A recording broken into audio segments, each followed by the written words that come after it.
We are hearing that in some cases, teenagers, people as young as teenagers, have been handed weapons and told to shoot and kill anyone who is protesting, anyone who is against the regime.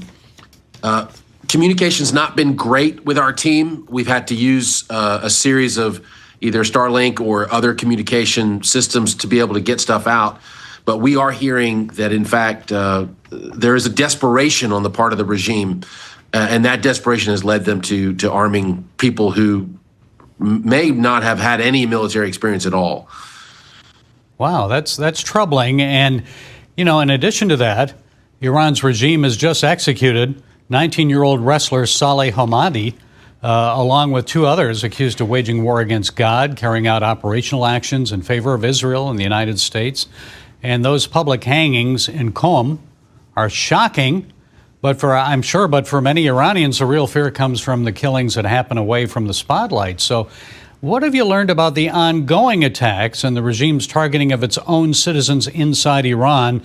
With bombs falling, the threat of assassination, you'd expect most leaders to be in hiding, not hunting down innocent people that they see as their opponents. There's clearly a desperation on the part of the regime. They are, I think, at the end, and people do drastic things when they're at the end of their rope. And I think that's what we're seeing. We are also hearing stories that we sort of knew that took place back in January, but these stories are becoming clearer of what they did, not only in killing, and those estimates are anywhere from 35 to 50,000 people in January, but we're also hearing what they did in the hospitals in the wake of those killings. They actually went in and, dragged people out who were injured and shot them and killed them. In some cases, when nurses refused their orders and were actually aiding and helping people who were injured, they did awful, horrific things to these nurses. This is a very desperate regime, and they're doing things that are beyond our imagination. Well, when the bombing stops, I'm sure people will not forget that.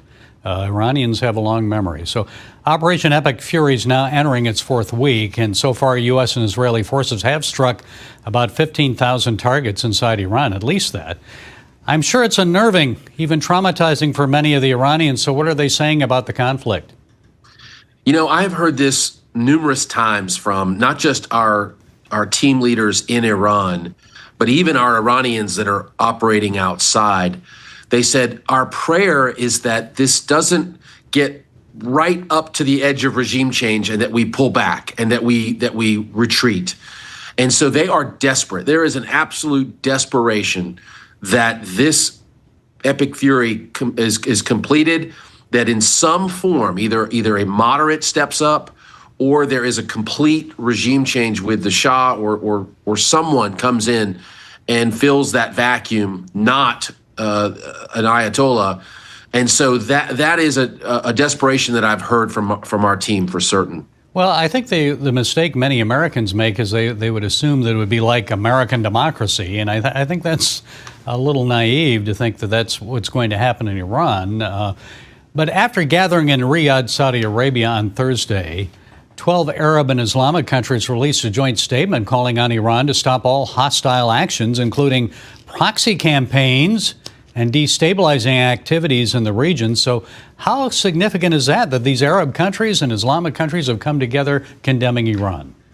Look, I think the misstep that Iran has made in attacking their Gulf nation neighbors is that this is now going to, I think, lead to, has already, to a backlash on the part of the Gulf states. It's not, there's always been the Shia-Sunni divide, but this has only made that rift even further. And so I think I imagine they'll let the U.S. use their bases. I think they themselves will get involved and start attacking Iran. I think this was a huge misstep on the part of Iran.